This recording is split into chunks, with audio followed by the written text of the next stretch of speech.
Si os cuento esta historia, quizás nunca más me veáis de la misma forma. Puede que algunas de vosotras incluso dejéis de seguirme cuando descubráis la verdad sobre mi familia. Pero ha llegado el momento de hablar sobre el secreto más sombrío que he llevado durante más de 40 años en mi pecho. Hola, mis queridos, me llamo Antonia, pero podéis llamarme Doña Toñi. Tengo 68 años y nací en Piedra Azul, un pueblecito pequeño en el interior de Andalucía en 1957. Hoy quiero compartir con vosotros una historia que guardé en el fondo de mi corazón durante más de 4 décadas. Una historia sobre fe, familia y el descubrimiento más terrible que una hija puede hacer sobre sus propios padres. Antes de empezar, quería preguntaros desde dónde estáis viendo este video. Dejádmelo en los comentarios ahí abajo, me encanta saber que mi voz está llegando a tantos rincones diferentes de España. Y si podéis, dejad ese me gusta y suscribíos al canal. Esto ayuda mucho a esta abuelita a continuar contando sus historias. Porque os voy a decir, mis amores, algunas historias necesitan ser contadas, aunque duela en el alma. Esta es una historia sobre cuando descubrí que las personas en las que más confiaba en la vida, mis propios padres, eran monstruos disfrazados de siervos de Dios. Y lo peor es que lo descubrí dentro del lugar que yo consideraba más sagrado del mundo, el Salón del Reino de los Testigos de Jehová. Era 1975 cuando mis padres, José María y Concepción, se convirtieron a los Testigos de Jehová. Yo tenía apenas 18 años y estaba prometida con Pedro, un muchacho católico que conocí en el instituto. Recuerdo como si fuera ayer el día que mi padre llegó a casa con aquella revista, Despertad, en la mano y los ojos brillando de una forma que nunca había visto.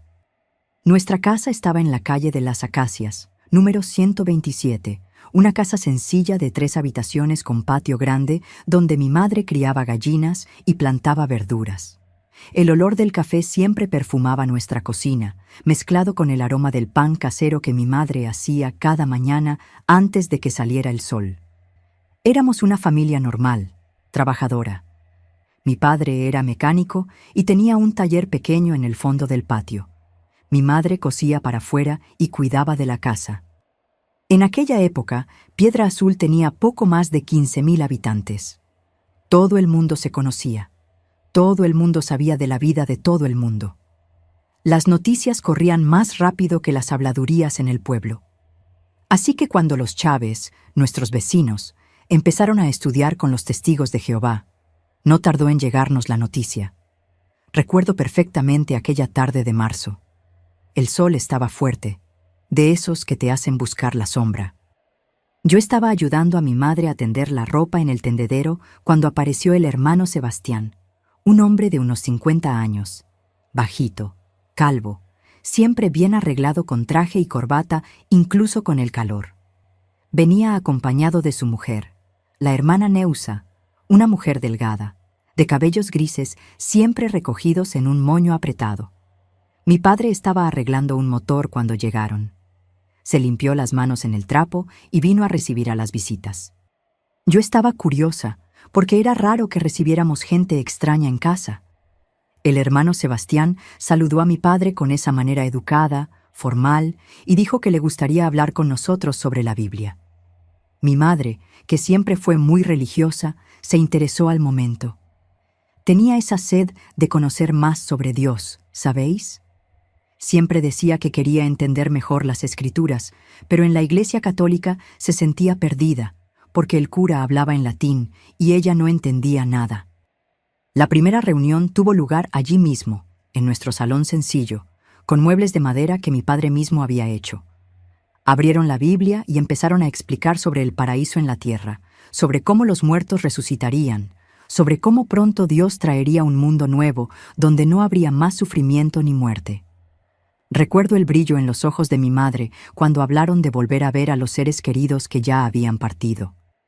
Mi padre, que siempre fue un hombre más reservado, también se quedó impresionado con el conocimiento bíblico del hermano Sebastián. Respondía a todas las preguntas, citaba versículos de memoria, explicaba profecías de una manera que parecía tener todo el sentido. Era como si finalmente alguien hubiera encendido una luz en la oscuridad de nuestras dudas espirituales. Empezamos a tener estudios bíblicos 2 veces por semana, martes y jueves, a las 7 de la tarde en punto. Yo participaba porque vivía en casa y mis padres insistían, pero confieso que al principio estaba más preocupada por mi compromiso y por los planes de boda.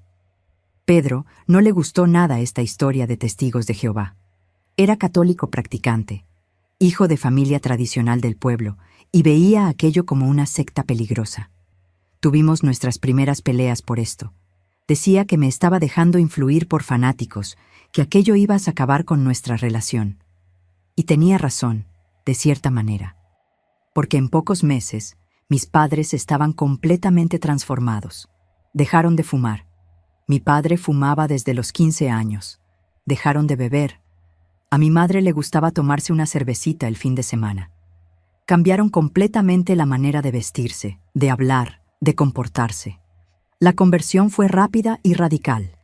En diciembre de 1975, mis padres se bautizaron en una asamblea en Córdoba.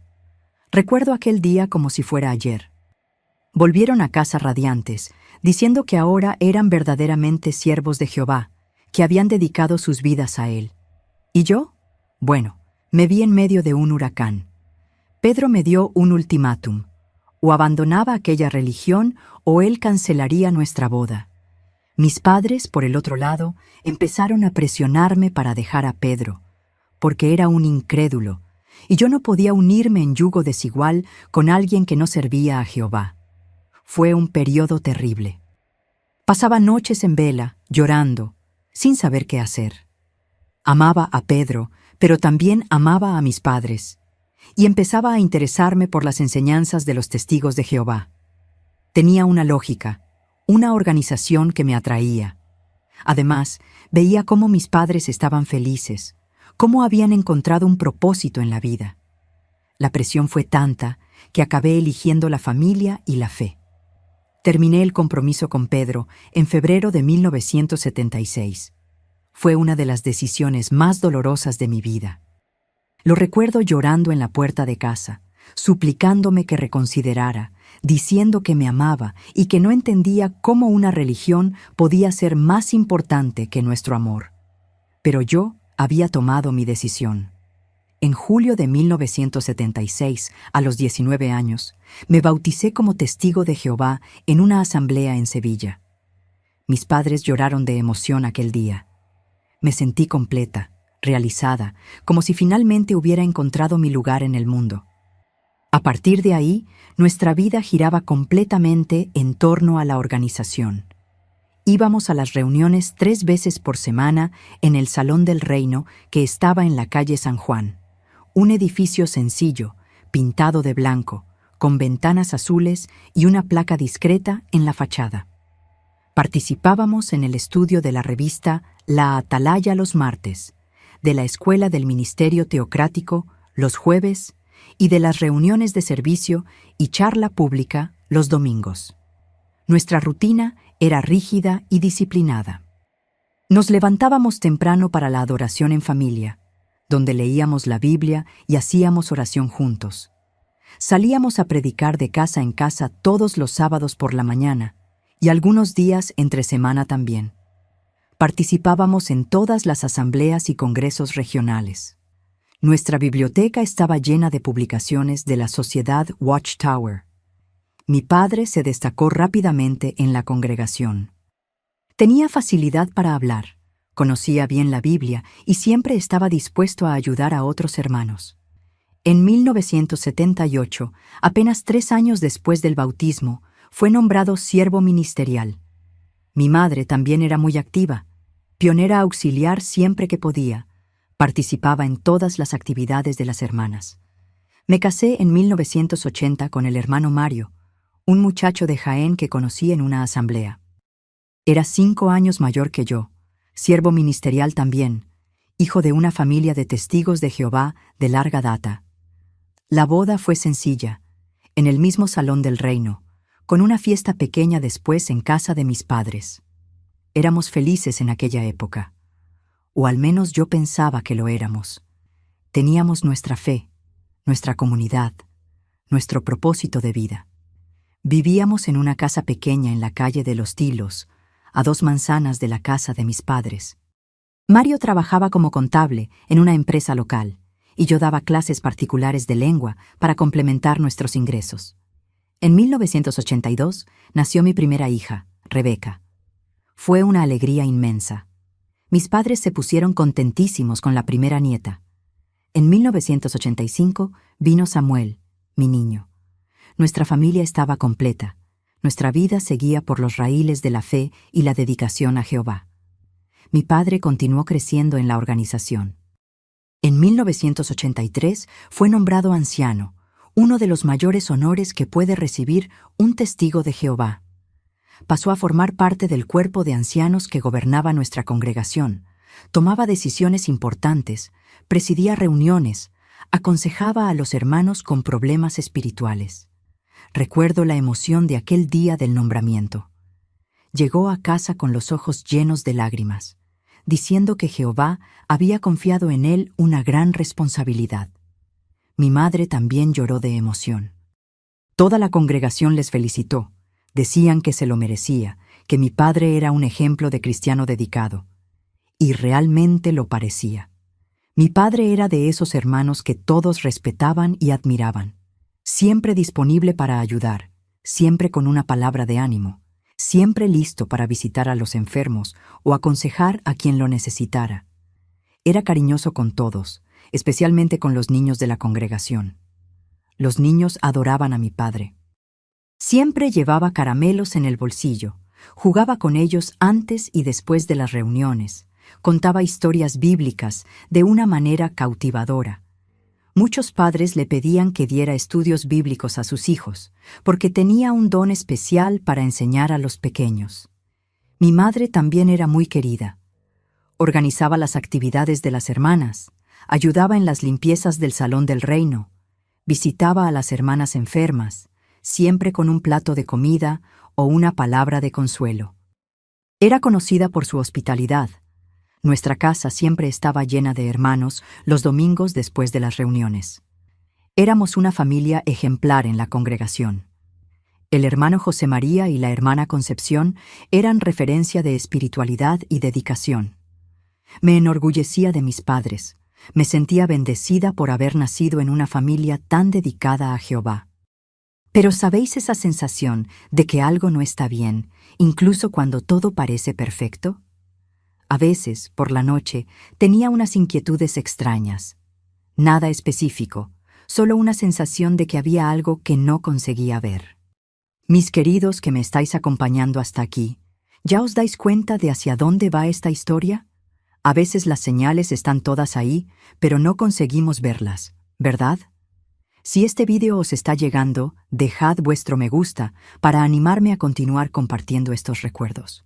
Era 1987 cuando empecé a notar algunas cosas raras. Pequeños detalles que en aquel momento justificaba de 1000 maneras, pero que hoy, con la sabiduría de los años, me doy cuenta de que eran señales claras de que algo estaba muy mal. Lo primero que me llamó la atención fue el comportamiento de los niños en la congregación. Algunos de ellos, especialmente los niños entre 8 y 12 años, empezaron a presentar cambios en el comportamiento. El pequeño Josué, hijo de los hermanos Antonio y María, era un niño alegre y hablador, pero de repente se volvió arisco, callado, evitaba el contacto visual con los adultos. Brunito, nieto de la hermana Gloria, empezó a tener pesadillas y a hacerse pis en la cama otra vez, después de haber dejado de hacerlo hacía años. Su abuela comentaba en las reuniones, pidiendo oraciones, diciendo que no entendía qué le estaba pasando al niño. También estaba Carlitos, hijo de los hermanos Roberto y Silvia. Era un niño listo, participativo, pero empezó a faltar mucho a las reuniones. Cuando venía, se quedaba pegado a su madre. No quería jugar con los otros niños como antes. En aquel momento, nadie relacionaba una cosa con la otra. Eran familias diferentes, problemas diferentes. Los padres lo justificaban como fases normales de la infancia, quizás influencia del colegio o algún problema de adaptación. Nosotros, como congregación, ofrecíamos apoyo espiritual, oraciones, consejos basados en la Biblia. Pero yo, como madre, empezaba a preocuparme. Mi hija Rebeca, que tenía 5 años, a veces llegaba de las reuniones rara, demasiado callada. Cuando le preguntaba si había pasado algo, movía la cabeza que no, pero yo sentía que había algo que no podía o no quería decir. Samuel, con sus 2 añitos, también a veces se quedaba agitado después de las reuniones. Lloraba cuando veíamos a alguno de los hermanos por la calle, cosa que antes no pasaba. Me parecía extraño, porque él siempre había sido un niño sociable. Mi padre, en esa época, estaba cada vez más involucrado con las actividades de la congregación. Como anciano, tenía muchas responsabilidades. Se quedaba después de las reuniones hablando con otros ancianos, resolviendo cuestiones administrativas, aconsejando a hermanos con problemas. También se empezó a ofrecer mucho para cuidar de los niños durante las reuniones. Cuando algún padre o madre necesitaba salir para atender el teléfono, o cuando algún niño se ponía inquieto durante las charlas, mi padre siempre se ofrecía para llevárselo fuera, al jardín que había detrás del Salón del Reino, para que se calmara. Todo el mundo elogiaba esa actitud suya. Decían que era un hombre de corazón bondadoso, que amaba a los niños como Jesús los amaba. Yo también pensaba así. Me sentía orgullosa de tener un padre tan dedicado, tan dispuesto a ayudar. Pero empecé a darme cuenta de un patrón.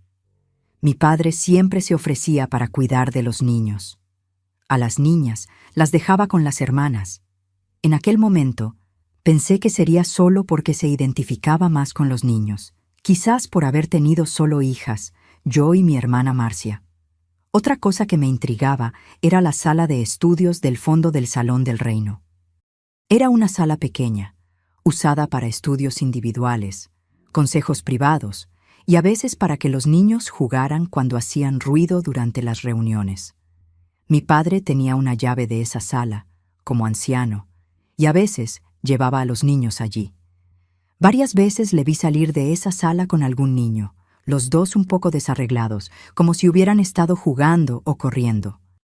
Mi padre siempre explicaba que estaba contando historias bíblicas, o que el niño había derramado algo y él estaba ayudando a limpiar. Yo le creía. ¿Por qué no le iba a creer? Era mi padre, un hombre de Dios, un anciano respetado. Si había alguien en quien confiaba ciegamente en el mundo, era en él. Pero los niños... los niños empezaron a cambiar más visiblemente. Josué desarrolló un tic nervioso. Se quedaba parpadeando un ojo compulsivamente. Brunito empezó a tener miedo a la oscuridad y se negaba a dormir solo. Carlitos desarrolló una tartamudez que no tenía antes. Los padres estaban preocupados. Llevaban a los niños al médico, al psicólogo cuando tenían posibilidades. Pero nadie conseguía descubrir qué estaba causando esos cambios.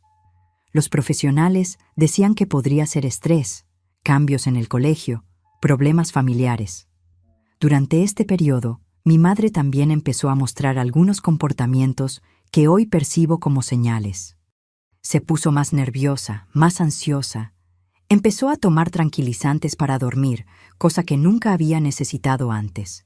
Decía que tenía insomnio, que no conseguía descansar bien. A veces la encontraba llorando sin motivo aparente. Cuando le preguntaba qué estaba pasando, decía que eran cosas de la edad, que estaba pasando por cambios hormonales. Yo le creía porque realmente estaba en la menopausia. Pero hoy sé que no era eso. Mi madre sabía. Sabía lo que mi padre estaba haciendo y estaba sufriendo en silencio, sin valor para denunciarlo, sin saber cómo lidiar con aquel horror. En 1988 pasó algo que debería haber sido una alerta roja para todos nosotros. Carlitos, que entonces tenía 11 años, tuvo una crisis nerviosa durante una reunión. De la nada, empezó a gritar, a llorar desesperadamente, diciendo que no quería quedarse, que quería irse a casa. Su madre se desesperó, no entendía qué estaba pasando. El padre intentó calmar al niño, pero Carlitos se puso aún más agitado. Fue una escena terrible. Toda la congregación paró para mirar. Mi padre, como anciano, se ofreció para ayudar. Se acercó a Carlitos para intentar calmarlo, pero cuando el niño le vio, empezó a gritar aún más fuerte. «No, no, no quiero ir con él». Todo el mundo se sintió incómodo. Mi padre retrocedió, visiblemente afectado. Dijo que quizás sería mejor llamar a otro anciano para ayudar. El hermano Sebastián consiguió calmar al niño y la familia se fue a casa más temprano. Después de ese episodio, nos enteramos de que los padres de Carlitos decidieron cambiar de congregación. Dijeron que pensaban que era mejor para el niño, que quizás en otro ambiente se adaptaría mejor. Nadie cuestionó mucho, porque realmente parecía la mejor solución. Pero yo no conseguía quitarme de la cabeza la reacción de Carlitos cuando vio a mi padre. Aquel miedo, aquella desesperación. Le pregunté a mi padre si tenía alguna idea de qué podría haber causado aquella reacción. Me dijo que no tenía ni idea, que quizás el niño le estaba asociando con algún trauma, ya que como anciano tenía que lidiar con situaciones difíciles. La explicación tenía sentido, o al menos hice que me pareciera que lo tenía. Poco tiempo después, nos enteramos de que otra familia también se estaba mudando de congregación. Los padres de Josué dijeron que habían recibido una oferta de trabajo en otra ciudad y que ya no podrían seguir asistiendo a nuestro salón del reino. Empezaba a ser extraño. 2 familias mudándose en poco tiempo, ambas con hijos que habían estado presentando comportamientos raros. Pero aún así, nadie conectó los puntos. O si los conectó, prefirió quedarse callado. La congregación siguió su rutina normal. Las reuniones, los estudios, las predicaciones de casa en casa. Mi padre continuaba siendo respetado y admirado. Si algún hermano tenía alguna sospecha, no la demostraba. Pero yo empecé a observar más atentamente. No es que desconfiara conscientemente de mi padre, pero había algo en el ambiente, una tensión que no conseguía identificar. A veces pillaba miradas extrañas entre algunos hermanos, conversaciones que paraban cuando me acercaba.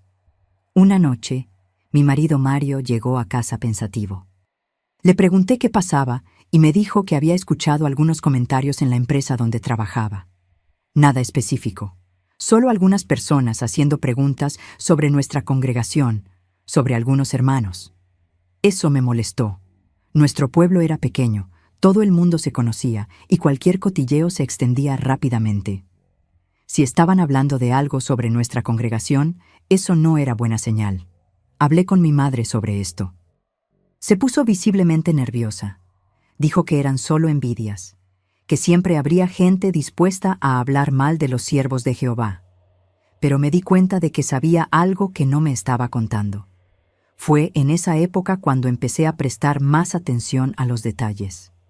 Observaba cómo reaccionaban los niños a los adultos de la congregación, especialmente a mi padre, y empecé a notar cosas que antes pasaban desapercibidas. Cuando mi padre se acercaba a algún niño para saludar o charlar, algunos de ellos se quedaban visiblemente incómodos. No todos, pero algunos. Especialmente aquellos que ya habían presentado cambios de comportamiento. También me di cuenta de que mi padre tenía preferencias claras. Había ciertos niños con los que interactuaba más, jugaba más, prestaba más atención. Y curiosamente, eran siempre los mismos tipos. Niños tímidos, de familias más sencillas, que quizás no tendrían tanto apoyo en casa si algo pasara. Pero yo aún me resistía a estas percepciones. No quería creer que pudiera haber algo siniestro detrás de la dedicación de mi padre hacia los niños. Era más fácil pensar que estaba siendo paranoica, que estaba viendo cosas donde no las sabía. El año 1989 trajo cambios significativos. Nuestra congregación ganó un nuevo anciano, el hermano Pablo, que vino trasladado desde Madrid. Era un hombre más joven, de unos 35 años, muy observador y meticuloso. Desde que llegó, me di cuenta de que observaba mucho las dinámicas de la congregación. No participaba en las conversaciones casuales de los otros ancianos. Se mantenía más reservado, estudioso. Y noté que observaba especialmente las interacciones entre los adultos y los niños. Varias veces pillé al hermano Pablo mirando fijamente cuando mi padre estaba interactuando con algún niño. No era una mirada casual, Era una mirada de alguien que estaba analizando, evaluando algo. Eso me dejaba aún más inquieta. Si un anciano experimentado como el hermano Pablo estaba observando a mi padre de esa manera, quizás realmente había algo malo. O quizás yo me estaba imaginando demasiadas cosas. Una tarde, después de una reunión, vi al hermano Pablo hablando reservadamente con otros 2 ancianos en el jardín que había detrás del salón del reino. Pararon de hablar cuando me vieron acercarme. Fue incómodo para todos. Mi padre no estaba en esa conversación. Cuando le busqué, descubrí que se había ido más temprano, cosa rara, porque normalmente se quedaba hasta el final para ayudar a cerrar el salón. Esa noche le pregunté por qué se había ido antes. Me dijo que no se encontraba bien, que necesitaba descansar. Pero me di cuenta de que estaba tenso, preocupado por algo. Las semanas siguientes fueron extrañas. Había una tensión en el ambiente que cortaba como un cuchillo. Los ancianos hablaban en grupos cerrados, siempre parando cuando alguien se acercaba. Mi padre estaba más callado, menos participativo en las actividades sociales de la congregación. Y entonces pasó algo que lo cambió todo. Una mañana de sábado, cuando llegamos para la predicación de casa en casa, descubrimos que solo había 2 familias presentes además de la nuestra. Normalmente éramos unos 15 o 20 hermanos las mañanas de sábado. El hermano Pablo nos dijo que habría una reunión especial después, solo para los ancianos y sus esposas. Pidió que los demás volviéramos a casa y esperáramos más información. Aquello fue como un jarro de agua fría. Una reunión especial, solo para ancianos, de carácter urgente. Nunca había visto nada parecido en todos mis años como testigo de Jehová. Mi padre se puso pálido cuando supo de la reunión, mi madre también. Se cruzaron miradas cargadas de significado, de esas miradas entre marido y mujer que dicen más que las palabras. Fue en ese momento cuando me di cuenta de que mis padres sabían exactamente de qué trataba aquella reunión. Y por la desesperación en sus ojos, yo sabía que no era nada bueno. Antes de continuar esta historia, quería pediros que dejéis en los comentarios desde dónde estáis viendo este vídeo. Me da un calorcillo en el corazón saber que mi voz está llegando lejos, que no estoy hablando sola. Y contadme, ¿habéis pasado alguna vez por alguna situación donde os disteis cuenta de que algo estaba mal, pero no conseguíais identificar el qué? La reunión de los ancianos tuvo lugar un lunes por la noche, de carácter extremadamente urgente y secreto. Mi padre salió de casa a las 7, visiblemente nervioso, sudando frío a pesar de ser una noche fresca de otoño. Mi madre se quedó en casa, pero estaba tan agitada que no conseguía estar quieta ni un minuto. Yo estaba allí, ayudándola a doblar ropa, cuando me di cuenta de que le temblaban las manos incontrolablemente. Le pregunté si estaba todo bien, pero solo movió la cabeza y murmuró algo sobre estar preocupada por una situación delicada en la congregación. Mi marido Mario se había quedado en casa con los niños, así que solo estábamos mi madre y yo en aquel salón que parecía haberse transformado en una cámara de tortura psicológica. El silencio solo se rompía por el tic-tac del reloj de pared y por el ruido de las hojas secas golpeando la ventana con el viento. A las 9:30 de la noche, mi padre volvió a casa completamente transfigurado. El hombre que había salido hacía 2 horas y media no era el mismo que entró por la puerta. Estaba pálido como el papel, las manos temblándole, los ojos rojos como si hubiera llorado o como si estuviera a punto de llorar. Se sentó pesadamente en el sillón del salón, se puso la cabeza entre las manos y se quedó así durante largos minutos, sin decir una palabra. Mi madre y yo esperamos en silencio, sin saber si debíamos preguntarle algo o si debíamos dejarle en paz. Finalmente, levantó la cabeza y dijo con una voz que nunca le había oído antes, débil y quebrada: «Concepción, tenemos que hablar. A solas». Entendí que era hora de irme. Me despedí rápidamente y salí de aquella casa con una sensación horrible en el pecho, como si algo terrible estuviera a punto de explotar en mi familia. Caminé las 2 manzanas hasta mi casa en estado de shock, sin conseguir procesar bien lo que acababa de presenciar. Durante toda la noche no conseguí pegar ojo. Me quedé imaginando qué podría haber pasado en aquella reunión para dejar a mi padre en ese estado. Siempre había sido un hombre fuerte, decidido, seguro. Verle así me dejó aterrorizada. A la mañana siguiente, muy temprano, mi madre apareció en mi puerta. También estaba irreconocible. Los ojos hinchados de tanto llorar, la cara marcada por el insomnio, las manos aún temblándole. Dijo que necesitaba hablar conmigo, que era muy importante. Nos sentamos en la cocina y empezó a hablar de una forma extraña, como si estuviera midiendo cada palabra, como si tuviera miedo de que alguien pudiera estar escuchando.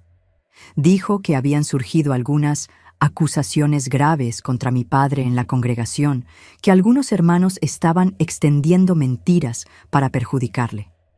Le pregunté qué tipo de acusaciones, pero desvió la mirada y dijo solo que eran cosas terribles, cosas que una hija no debería ni saber que existen.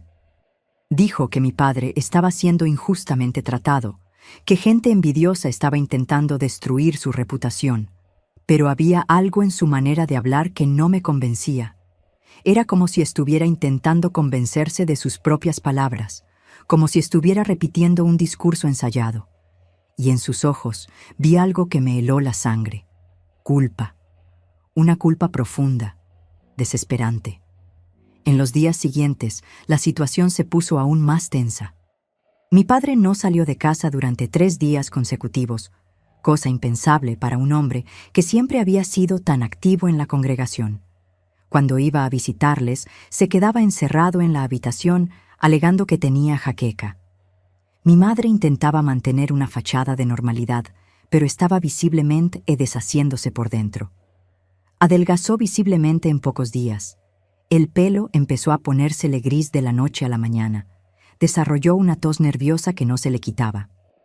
El jueves de aquella semana, el hermano Pablo apareció en nuestra casa. Pidió hablar conmigo en privado, lejos de mis padres. Se me disparó el corazón. Un anciano viniendo a mi casa pidiendo una conversación privada solo podía significar una cosa: problemas serios. Fue directo al grano. Dijo que habían llegado al conocimiento del cuerpo de ancianos algunas alegaciones muy graves que involucraban a mi padre y que estaban investigando la situación. No podía darme detalles, pero necesitaba saber si había notado algún comportamiento extraño, cualquier cosa fuera de lo normal en los últimos meses o años. Mi mente empezó a funcionar a cámara lenta. Todas esas pequeñas cosas que había notado pero elegido ignorar salieron a la superficie de una vez. El cambio de comportamiento de los niños, las familias que se mudaron repentinamente, las miradas extrañas, las conversaciones que paraban cuando me acercaba. Le conté al hermano Pablo sobre mis observaciones, intentando ser honesta, pero al mismo tiempo protegiendo a mi padre. Hablé sobre los niños que habían presentado cambios de comportamiento, sobre las familias que se mudaron, sobre la preferencia de mi padre por ciertos niños.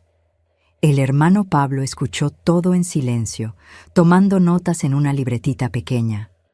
Cuando terminé de hablar, cerró la libreta, me miró a los ojos y dijo: «Hermana Antonia, lo que voy a decirte ahora debe quedar absolutamente en secreto hasta que nuestra investigación esté concluida. Tu padre ha sido acusado de tocar inapropiadamente a algunos niños de la congregación». El mundo se paró, literalmente se paró. Sentí como si me hubieran dado un puñetazo en el estómago, como si hubieran sacado el aire de mis pulmones. No conseguía procesar esas palabras. ¿Mi padre? ¿El hombre que me crió, que me enseñó sobre Jehová, que era respetado por toda la congregación? Eso es imposible, fue todo lo que conseguí decir. Mi padre jamás haría una cosa así. Jamás. El hermano Pablo movió la cabeza tristemente. Espero que tengas razón, hermana. Realmente lo espero. Pero 3 familias ya han acudido al cuerpo de ancianos con relatos muy específicos y perturbadores, y todas las historias tienen detalles que se conectan. 3 familias. 3. No eran solo coincidencias o malentendidos. Eran 3 familias diferentes, con hijos diferentes, haciendo acusaciones específicas contra mi padre. El hermano Pablo me explicó que los padres de Carlitos habían vuelto desde Valencia específicamente para hacer la denuncia, que los padres de Josué también habían acudido a los ancianos antes de mudarse, y que había una tercera familia de la que yo ni sabía que tenía problemas. ¿Pero por qué tardaron tanto en hablar?, pregunté, aún intentando encontrar una forma de defender a mi padre. Porque es muy difícil para los padres aceptar y hablar de una cosa así, y porque tu padre era un anciano respetado. ¿Quién iba a creer a un niño contra la palabra de un siervo de Jehová tan dedicado? Esa respuesta me alcanzó como un rayo. Era verdad. Si alguien me hubiera contado aquello hace una semana, jamás lo habría creído. Habría pensado que era persecución, envidia, maldad. El hermano Pablo dijo que ya habían confrontado a mi padre en la reunión del lunes, que él había negado todo categóricamente, pero que su reacción había sido sospechosa. Dijo que un hombre inocente reaccionaría con indignación, exigiría una investigación completa para limpiar su nombre. Mi padre, según él, reaccionó con desesperación y pánico. Después de que el hermano Pablo se fuera, me quedé horas sentada en mi salón, mirando al vacío, intentando reorganizar mi realidad. ¿Cómo era posible que el hombre al que más admiraba en el mundo, al que consideraba un ejemplo de espiritualidad y bondad, fuera capaz de algo tan terrible? Pero al mismo tiempo, las piezas empezaban a encajar de forma aterradora. La preferencia por los niños tímidos, las sesiones privadas en la sala de estudios, la llave que siempre llevaba, el cambio súbito de comportamiento de los niños, la desesperación de Carlitos cuando le vio. Aquella noche hablé con mi marido Mario. Le conté todo lo que el hermano Pablo me había dicho, todo lo que había observado en los últimos años. Mario se quedó en shock, pero no totalmente sorprendido. Me confesó que ya había escuchado algunos comentarios vagos en el pueblo, rumores que había elegido ignorar para protegerme. «Antonia», me dijo, cogiéndome las manos, «si esto es verdad, tenemos que pensar en nuestros niños, en Rebeca, en Samuel. Ellos conviven con tu padre, se quedan solos con él a veces». Aquello fue como recibir otro puñetazo. Mis hijos, mis bebés. ¿Será que mi padre había...? No conseguía ni completar el pensamiento. La posibilidad era demasiado aterradora para considerarla. Esa misma noche, con mucho cuidado y delicadeza, hablé con Rebeca. Tenía 7 años, edad suficiente para entender y responder preguntas básicas.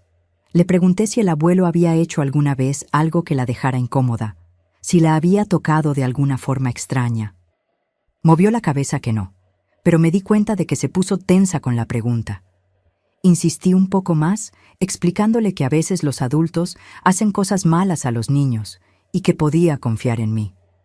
Fue entonces cuando dijo algo que casi me hizo desmayar.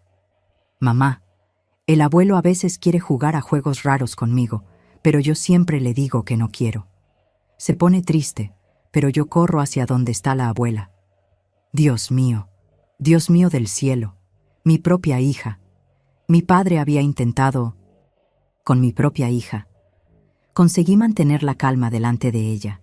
Le dije que había hecho bien, que siempre debería decir no cuando alguien quisiera jugar a juegos que la dejaran incómoda. Pero por dentro estaba destrozada. Después de acostar a los niños, me derrumbé. Lloré como nunca había llorado en mi vida. Lloré por la inocencia perdida, por la confianza traicionada, por el mundo que se estaba desmoronando a mi alrededor. Mario me consoló como pudo, pero ambos estábamos en estado de shock. ¿Cómo podría sobrevivir una familia a una revelación así?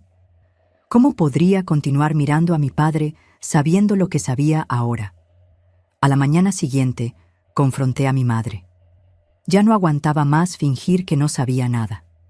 Llegué a su casa decidida a tener respuestas, a entender cómo había pasado aquello bajo nuestras narices durante tanto tiempo. La encontré en la cocina, tomando café sola. Mi padre aún estaba encerrado en la habitación. Me senté en la mesa frente a ella y le dije, «Mamá, lo sé todo. Los ancianos me han contado sobre las acusaciones contra papá». Se le cayó la taza. Literalmente se le cayó la taza al suelo, donde se hizo 1000 pedazos.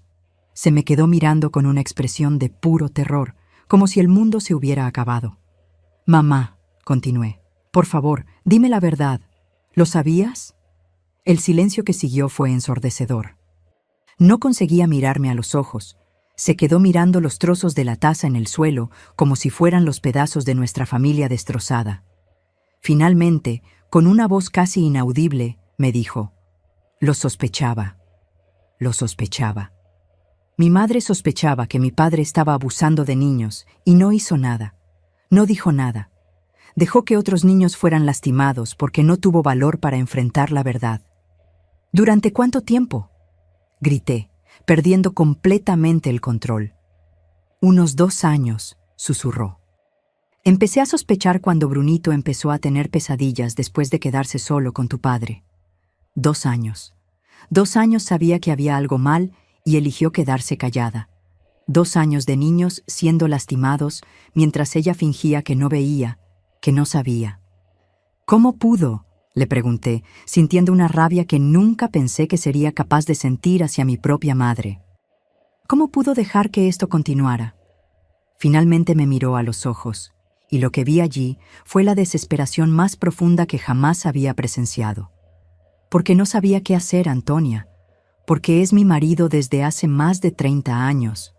Porque tenía miedo de que nadie me creyera. Porque tenía miedo de perderlo todo. Perderlo todo. Tenía miedo de perder la reputación, la posición social, el matrimonio. Y por ese miedo, permitió que niños inocentes fueran violentados por el hombre con el que compartía la cama todas las noches.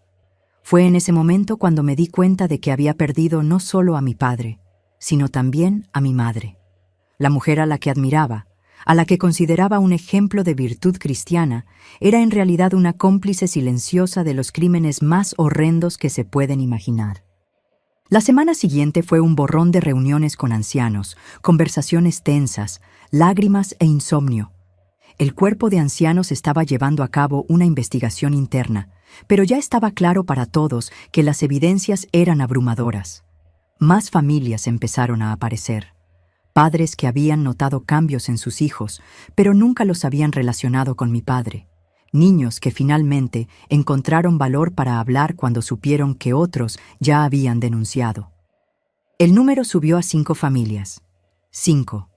5 niños diferentes, todos varones entre 7 y 12 años, todos con relatos similares sobre lo que mi padre les hacía en la sala de estudios del Salón del Reino. Es difícil incluso hoy revivir esos momentos. A veces me pregunto cómo conseguí soportar tanto. Vosotros que me estáis acompañando hasta aquí, ¿qué pensáis que debería haber hecho? Contádmelo en los comentarios. Era un jueves, 15 de junio de 1989. Una fecha que quedó grabada en mi memoria como si estuviera marcada a hierro candente. El día en que mi vida, tal como la conocía, llegó a su fin definitivo. Me desperté a las 5 de la mañana con una sensación extraña en el pecho, como si algo terrible fuera a pasar. Había tenido pesadillas toda la noche, sueños confusos donde veía niños corriendo y gritando, y a mi padre persiguiéndolos con una sonrisa siniestra que nunca había visto en su rostro. Mario ya había salido temprano al trabajo. Los niños aún dormían. Me quedé en la cocina tomando café y mirando por la ventana, intentando organizar los pensamientos que no paraban de dar vueltas en mi cabeza. A las 7:30 sonó el teléfono. Era el hermano Pablo, con una voz tensa que nunca le había oído antes. «Hermana Antonia, necesito que venga urgentemente al Salón del Reino. Traiga a su marido también, si es posible». «¿Qué ha pasado?», pregunté, ya sintiendo que se me aceleraba el corazón. «No puedo hablar por teléfono». «Pero es sobre su padre. Es grave». Dejé a los niños con mi vecina y corrí a buscar a Mario al trabajo. Le expliqué rápidamente la situación y consiguió salir antes. Llegamos al Salón del Reino a las 9 de la mañana. La escena que encontramos allí nunca más salió de mi memoria. Había un coche de la Guardia Civil aparcado delante. 2 investigadores hablaban con los ancianos en el jardín. Y en el aparcamiento, reconocí los coches de al menos 3 familias de las que sabía que tenían hijos involucrados en las acusaciones. Se me revolvió el estómago. La Guardia Civil. La situación había salido del control de la congregación y había llegado a las autoridades. Eso significaba que ya no era solo una cuestión espiritual interna, era un caso criminal. El hermano Pablo nos recibió con una expresión sombría. Los padres de Josué acudieron a la Guardia Civil anoche, explicó. Trajeron al niño para declarar esta mañana y confirmó todo, con detalles. Detalles. No quería ni imaginar qué tipo de detalles podía dar un niño de 9 años sobre los abusos que había sufrido. ¿Dónde está mi padre?, pregunté, saliendo la voz medio ahogada. Está de camino. Los investigadores le pidieron que viniera aquí para una declaración inicial. Su madre está con él. 20 minutos después, vi el coche de mi padre entrando despacio en el aparcamiento. Conducía como si fuera a su propia ejecución, despacio, dudando. Mi madre estaba en el asiento del copiloto, con la cara escondida entre las manos. Cuando salieron del coche, fue como ver a 2 fantasmas. Mi padre, que siempre había sido un hombre impecablemente arreglado, tenía la barba sin afeitar, la camisa arrugada, el pelo desaliñado. Mi madre apenas podía andar bien. Necesitó apoyarse en él para llegar hasta la entrada del salón. Los investigadores, 2 hombres de mediana edad con expresiones profesionales, pero no hostiles, llamaron a mi padre para una conversación privada. Fueron a la sala de estudios. Irónicamente, la misma sala donde, según los niños, habían ocurrido los abusos. Nos quedamos esperando fuera, yo, Mario, mi madre y los ancianos. El silencio era ensordecedor. Nadie sabía qué decir en una situación así. ¿Cómo consolas a una hija cuyo padre está siendo interrogado por abuso sexual infantil? ¿Cómo consolas a una esposa que ha descubierto estar casada con un pedófilo? Después de 1 hora y media, los investigadores salieron de la sala. Mi padre venía detrás de ellos, aún más pálido, si eso era posible. Uno de los investigadores se acercó a nosotros y dijo: «Señora, tengo que informarle que su padre será imputado por abuso sexual infantil. Ha confesado». Confesado. La palabra resonó en mi cabeza como un trueno. Confesado. Ya no había más dudas, ya no había más esperanza de que fuera todo un malentendido. Mi padre había confesado que había abusado de niños. Mi madre se desplomó. Literalmente se desplomó en el suelo, sollozando de una manera que partía el corazón. Yo me quedé paralizada, sin conseguir procesar la información. Era como si mi cerebro se hubiera negado simplemente a aceptar esa realidad. El investigador continuó hablando, explicando procedimientos, mencionando abogados y procesos judiciales, pero yo no estaba escuchando nada. Estaba mirando fijamente a mi padre, intentando reconocer en aquel hombre destrozado al hombre que me crió, que me enseñó a montar en bicicleta, que me contaba historias de la Biblia cuando era pequeña. Fue cuando nuestras miradas se cruzaron que la realidad finalmente me golpeó de lleno. En sus ojos vi todo: la culpa, la vergüenza, la desesperación. Pero también vi algo que me heló completamente, una especie de alivio. Alivio porque finalmente el secreto había salido, porque ya no necesitaba fingir más, mentir, vivir con ese peso. «Papá», conseguí susurrar. «¿Por qué?». Movió la cabeza, los ojos llenándosele de lágrimas. «No lo sé, hija. No lo sé. No lo sabía». El hombre que tenía una respuesta para todo, que citaba la Biblia para cualquier situación, que siempre supo orientarme en los momentos difíciles, no sabía por qué había lastimado a niños inocentes. Los investigadores dijeron que no sería detenido en ese momento, pero que tendría que comparecer en el cuartel regularmente y no podía salir de la provincia. También se le prohibió tener cualquier contacto con menores de edad sin supervisión. Cuando se fueron, nos quedamos allí, yo, Mario, mis padres y los ancianos, en un silencio sepulcral. ¿Qué dices en una situación así? ¿Cómo continúas una conversación después de una revelación que destruye todo lo que creías sobre tu familia? Fue el hermano Pablo quien rompió el silencio. Hermano José María, entiende que ya no puede formar parte de esta congregación. Será expulsado inmediatamente. Expulsado. En el lenguaje de los testigos de Jehová, eso significaba muerte social y espiritual.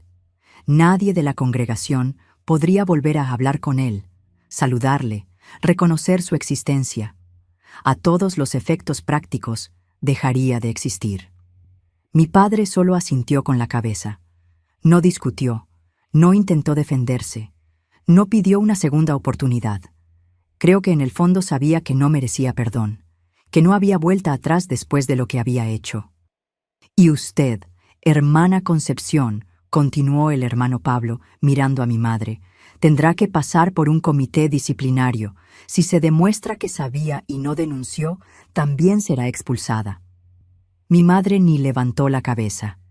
Continuó sollozando, acurrucada en una silla, como si quisiera desaparecer del mundo. Fue en ese momento cuando tomé la decisión más difícil de mi vida.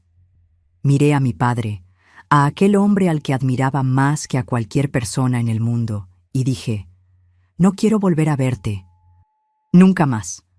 Me miró como si hubiera recibido un tiro en el pecho. «Antonia». «No», interrumpí, sorprendida por la firmeza de mi propia voz. «No hay nada que pueda decir. Ha lastimado a niños inocentes que confiaban en usted, y casi lastima también a mi hija». Conté a todos los presentes sobre la conversación que había tenido con Rebeca, sobre los juegos raros que mi padre quería jugar con ella. Vi el horror en los rostros de los ancianos cuando se dieron cuenta de que había intentado abusar de su propia nieta. «No la toqué», gritó mi padre desesperadamente. «Juro por Jehová que nunca toqué a Rebeca». «Porque ella dijo que no», le grité de vuelta, perdiendo completamente el control. «Porque mi hija de 7 años tuvo más fuerza y valor que esos otros niños, pero lo intentó abusar de su propia nieta». Fue ahí cuando se desmoronó completamente. Cayó de rodillas en el suelo del salón del reino, llorando como un niño, suplicando perdón que sabía que no merecía. «Perdóname, hija, por favor, perdóname. No sé qué me pasó, no sé por qué hice eso. Os quiero más que a nada en la vida». Miré a aquel hombre destrozado en el suelo y sentí una mezcla de rabia, asco, pena y un dolor tan profundo que parecía que me iba a partir por la mitad. Este era mi padre. El hombre que me crió, que me dio su apellido, que caminó conmigo hasta el altar cuando me casé. Pero también era un monstruo. Un depredador que se aprovechó de la confianza de familias enteras para satisfacer sus deseos enfermos. Un hipócrita que predicaba sobre moral y espiritualidad mientras violentaba a niños en la parte trasera del templo. «No», dije finalmente, con una voz que ni reconocí como mía. «No perdono, y ya no quiero tener padre». Salí del salón del reino aquel día sabiendo que mi vida se había dividido en dos: el antes y el después de aquel 15 de junio. El antes, cuando era la hija orgullosa de un anciano respetado. El después, cuando me convertí en la hija de un pedófilo confeso. Nunca más volví a aquel salón del reino. Nunca más conseguí entrar en un lugar donde tantos niños habían sufrido a manos del hombre que me dio la vida. En ese momento de mi vida, realmente no sabía si conseguiría seguir adelante. El dolor era tan intenso que a veces pensaba que sería más fácil morir que cargar con ese peso. ¿Habéis sentido alguna vez ese dolor de descubrir que la persona en la que más confiabais en el mundo era completamente diferente de lo que pensabais? Los días que siguieron a aquel jueves maldito fueron los más sombríos de mi vida. Era como si estuviera viviendo en una pesadilla de la que no conseguía despertar, en un mundo donde todo lo que creía que había sido verdad se revelaba una mentira terrible. La noticia se extendió por el pueblo con la velocidad de un incendio. Piedra Azul era demasiado pequeño para mantener secretos, especialmente secretos de esa magnitud. En menos de 48 horas, todo el mundo sabía que el hermano José María, el anciano respetado de los testigos de Jehová, había confesado haber abusado de al menos 5 niños. Lo que más me dolía no eran solo las miradas de pena o repulsión de la gente en la calle. Era la forma en que algunos me miraban con sospecha, como si yo supiera todo y hubiera sido cómplice de mi padre, como si toda la familia estuviera contaminada por su maldad. Mario tuvo que salir antes del trabajo el primer día porque no aguantaba a los compañeros haciendo preguntas, haciendo comentarios, mirándole como si fuera responsable de los crímenes del suegro. Algunos demostraban solidaridad genuina, pero otros parecían estar divirtiéndose con nuestro sufrimiento. Los niños empezaron a sufrir en el colegio. Rebeca, que siempre había sido una niña alegre y comunicativa, volvió a casa llorando porque los compañeritos estaban diciendo que su abuelo era un hombre malo que hacía cosas feas a los niños. ¿Cómo puede entender un niño de 7 años una situación así? Samuel, aun siendo más pequeño, también se vio afectado. Dejó de dormir bien. Se quedaba despierto gimoteando, pidiendo dormir en nuestra cama. Durante el día se quedaba pegado a mí, con miedo de que me fuera y le dejara solo. Al tercer día después de la confesión, tomé la decisión más radical de mi vida hasta entonces. Decidimos mudarnos de Piedra Azul. Ya no podíamos vivir en aquel lugar donde todo el mundo nos conocía como la familia del pedófilo. Era imposible reconstruir nuestra vida en un ambiente donde cargábamos con esa marca. Mario consiguió un traslado en la empresa a Jaén, la ciudad donde tenía familia. No era ideal. Significaba abandonar nuestra casa, nuestros amigos, toda nuestra vida. Pero era necesario. Necesitábamos un nuevo comienzo lejos de las miradas juzgadoras y los cotilleos.